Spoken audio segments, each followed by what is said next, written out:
Bom dia, meninos. Vamos lá, né? Vamos começar que a gente vai falar um pouquinho sobre governo Geisel agora, né? A gente está falando sobre ah, Médici, Costa e Silva, Castelo Branco. Falei um pouquinho sobre esse processo da linha dura e a gente vai falar um pouquinho sobre Geisel agora, o quarto presidente militar do Brasil, que governou de 1974 até 1979, certo? E ele é representação da ala castelista, né? É um vencedor da ala castelista, onde a linha dura perde o controle político do Brasil e volta um cara da linha branda, né? O Geisel, ele vai começar assim esse processo de uma abertura política no Brasil. Mas vamos lá que tem algumas coisas para a gente ver como é que foi isso daí mesmo, né? Bom, nós vimos, o milagre econômico ele vai funcionar apenas até 1974. Depois disso, até 1973, né, na verdade. Em 74 a gente já tem um problema seríssimo, a gente já tem as consequências da guerra árabe-israelense, que vai aumentar significativamente o preço do petróleo. E aí o Brasil começou a entrar no processo de crise. A inflação aumentou muito, a dívida externa aumentou muito, como vimos, e aí o Geisel ele vai criar um novo pacote econômico. O Geisel vai lançar o segundo PND, ou o segundo Plano Nacional de Desenvolvimento. As principais metas eram manter altas taxas de crescimento da economia e conseguir autonomia no campo da produção de bens de capital, como máquinas e equipamentos, e de insumos básicos, como petróleo, aço, cobre e energia elétrica. Precisávamos sair dessa situação que se encontrava, de necessitar, de depender do petróleo, né? Para enfrentar o problema energético, o governo vai investir na pesquisa de petróleo, na substituição parcial da gasolina pelo álcool. Isso daí foi o programa Proálcool, como o Carlos da terceira série A bem disse, né? O programa do Proálcool vai ser onde ele vai inventar, né? O governo brasileiro vai inventar uma tecnologia bastante interessante, por sinal, onde eles colocam os carros movidos por álcool, por etanol, e não mais por gasolina. Isso, durante um tempo, vai ser extremamente comum, os carros sendo movidos a álcool. Para enfrentar o problema energético, ele vai construir hidrelétricas, como a de Itaipu, no Paraná, de Sobradinho, na Bahia, e de Tucuruí, no Pará. Além disso, vai assinar um acordo com a Alemanha Ocidental para a instalação de usinas hidrelétricas no Brasil, a criação de Angra 1 e Angra 2, certo? Para continuar o crescimento acelerado, o Geisel vai recorrer mais uma vez a capitais externos, a pegar empréstimos extremamente vultuosos. Com isso, a economia vai crescer, continuar crescendo em torno de 7%. Mas a inflação, obviamente, vai subir. O Geisel também vai começar um processo que é bem interessante da gente ver, uma certa estatização da economia. Como nós vimos, criação do Proálcool, a ideia de investir na pesquisa de petróleo, a criação de hidrelétricas.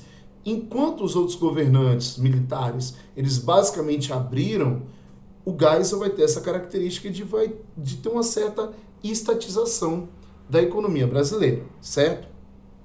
Como eu disse, energia elétrica, siderurgia, petróleo. Então, vai ter esse processo de maneira mais forte do que nos outros governos militares. A principal característica do governo Geisel, porém, foi na questão política, né? O Geisel ele propunha uma abertura lenta, gradativa e segura. O que era? Era uma democratização programada pelo regime militar. Os militares da linha dura não queriam isso, né? Eram totalmente contrários à democratização do país. E também muito criticado pela oposição civil, que queria a abertura o mais rápido possível. Então o Geisel ele ficava entre a cruz e a espada, né? Os militares da linha dura criticavam porque não queriam a democratização do país. E a oposição civil criticava o Geisel porque queria uma abertura rápida. A ideia do Geisel era conseguir controlar os dois setores. Primeira forma de controlar a oposição civil. Ele permitiu a realização de propaganda eleitoral no rádio e na televisão para as eleições parlamentares de 74. A situação foi horrível para ele, porque a grande maioria dos parlamentares eleitos foram justamente do MDB, o partido de oposição. Das 22 cadeiras que eram reservadas no Senado, eles ficaram com 16, enquanto os militares ficaram com apenas 6 cadeiras. Com isso, os militares insatisfeitos com esse processo de abertura da linha dura, começaram a perseguição feroz contra o PCB, principalmente o Partido Comunista Brasileiro.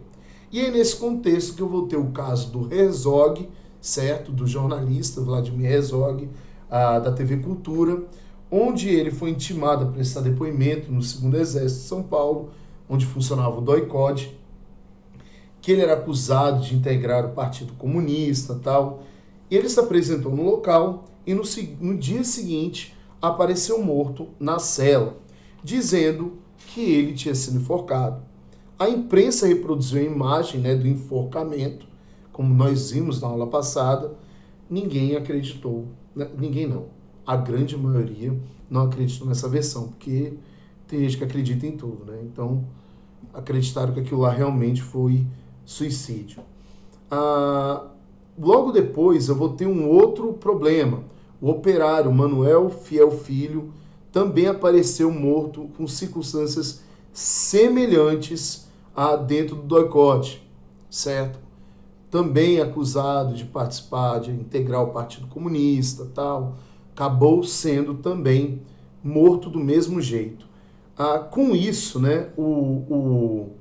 o Geisel percebeu que havia uma tentativa da linha dura de sabotar a ideia de abertura política no Brasil. E com isso ele vai até demitir o comandante do 2º Exército e vai nomear um general da sua confiança.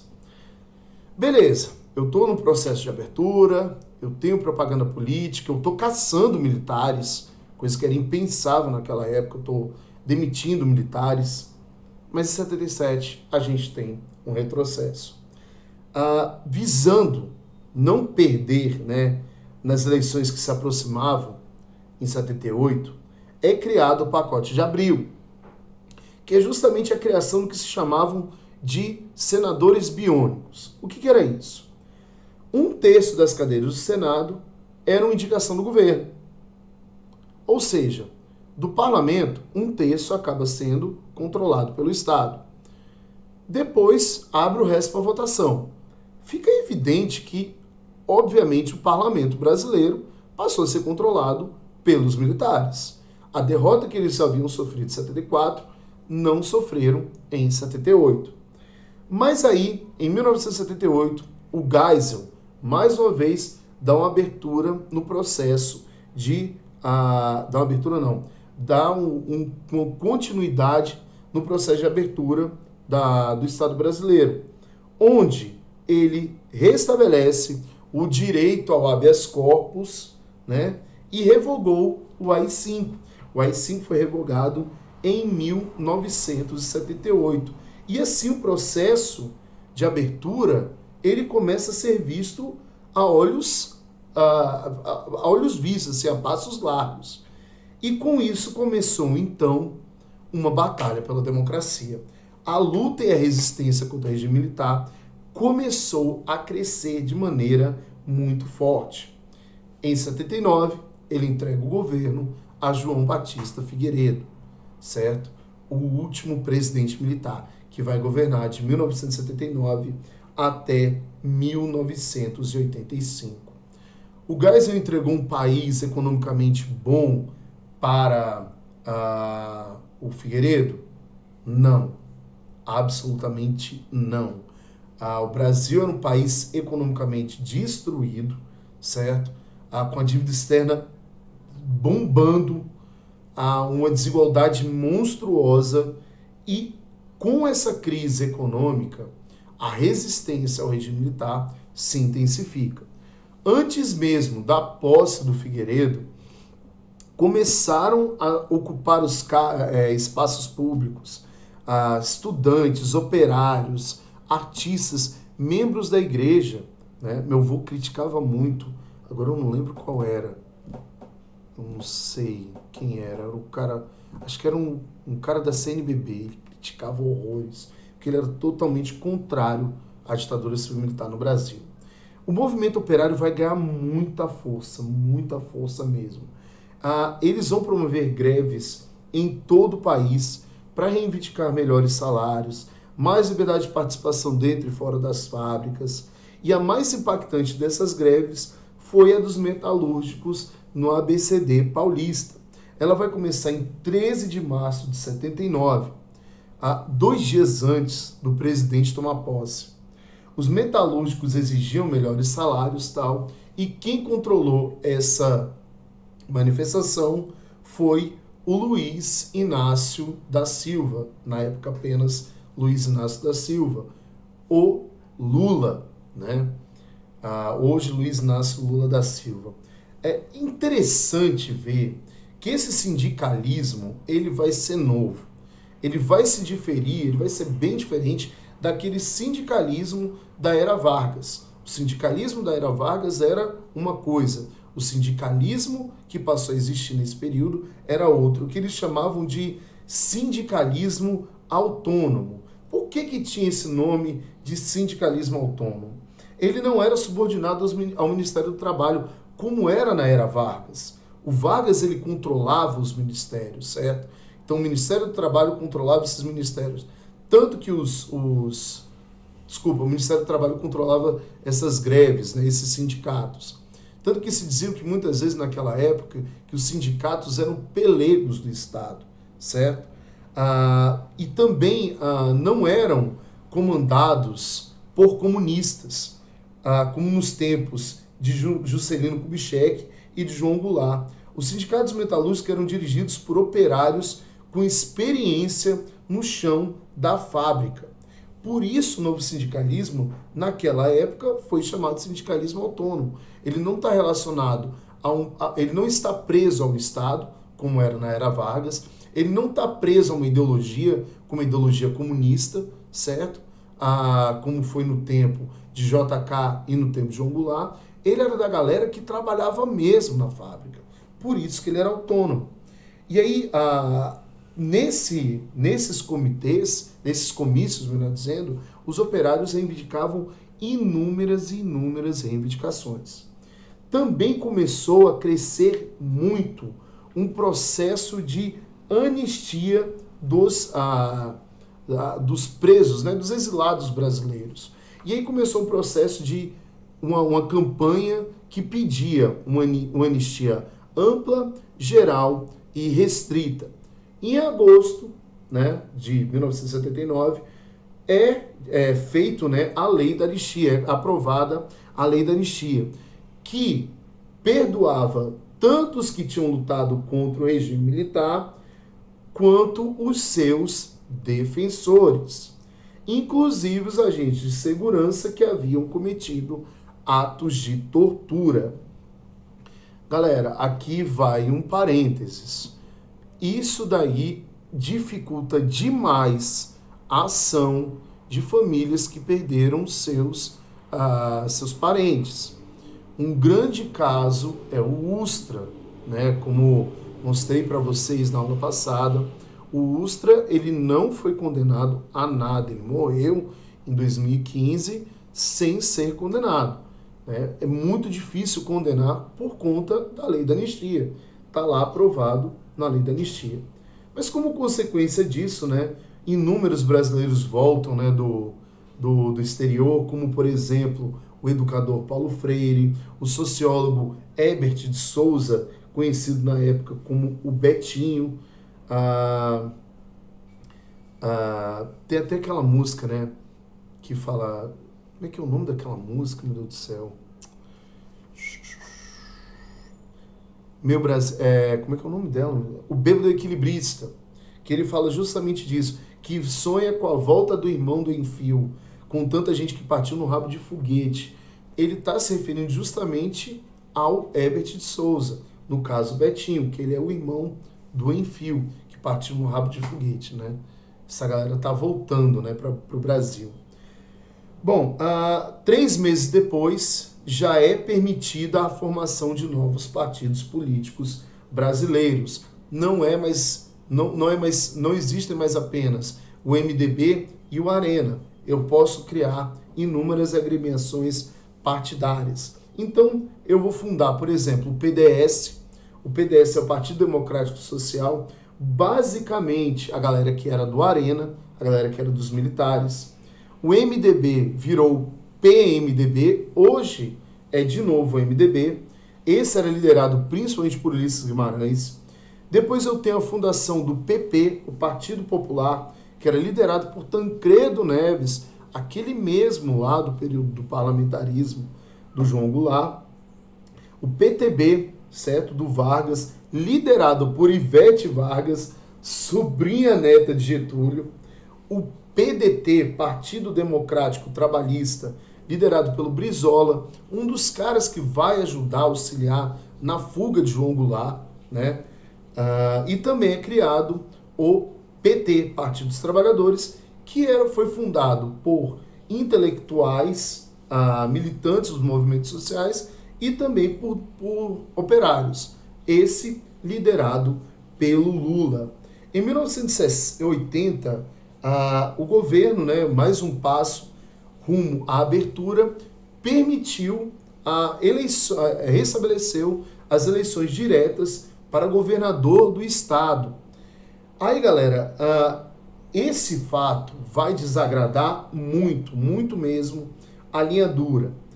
E é interessante ver que esses militares da linha dura, eles tinham muitas vezes um hábito de agir de maneira paramilitar, vamos colocar assim. Acho que o termo paramilitar é bem interessante da gente ver um pouco como é que funciona isso.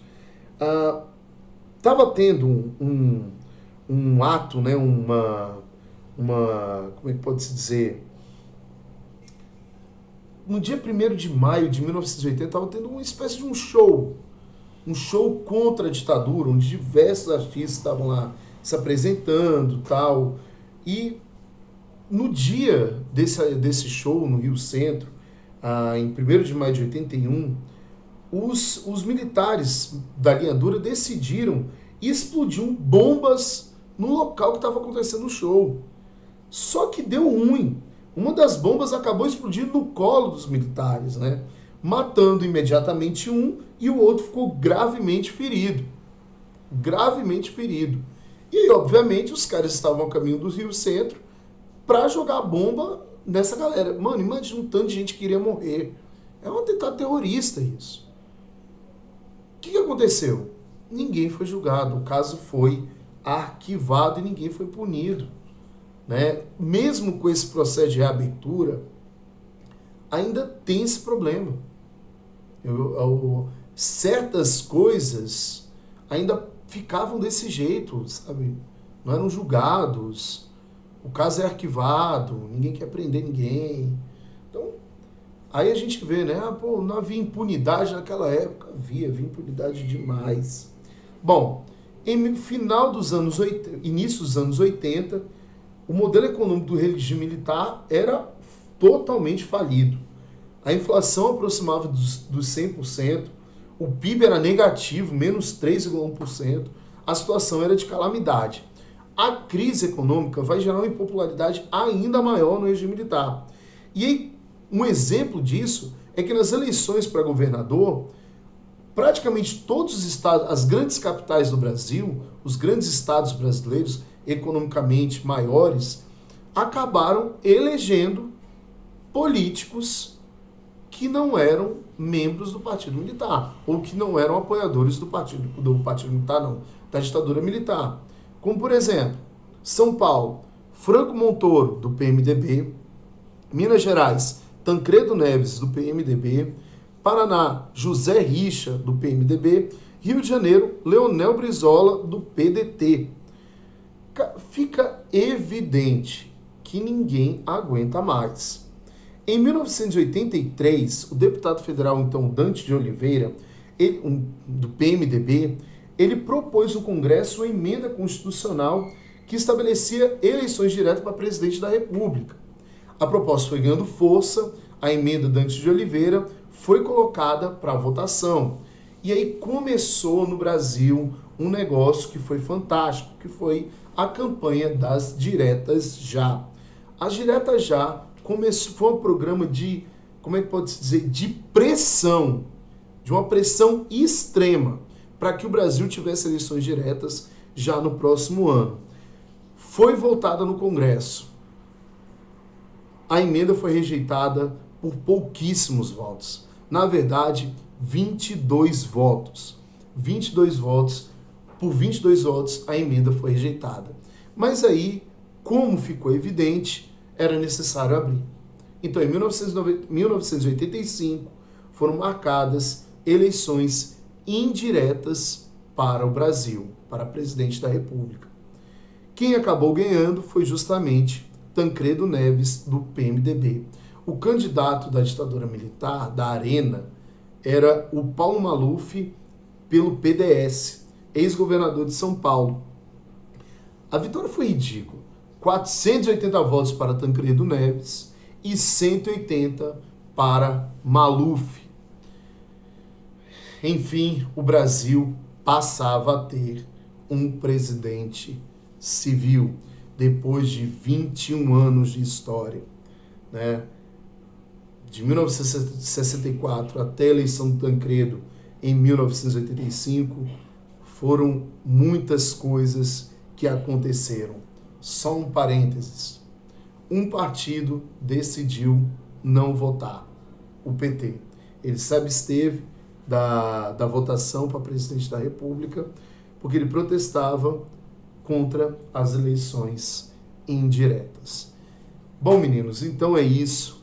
Próxima aula eu vou trazer os dados para vocês, né, sobre a questão do regime militar. Nós vamos deitar sobre os gráficos, sobre os dados, e aí a gente vai chegar a certas conclusões, tá bom? Depois de tudo isso. E também vou mostrar um videozinho para vocês na próxima aula, tá bom? Então é isso, meninos. Fiquem ligados que tem uma atividade para vocês aí ainda hoje, tá bom? Para vocês fazerem em sala. Um beijo, meninos, e tchau, tchau.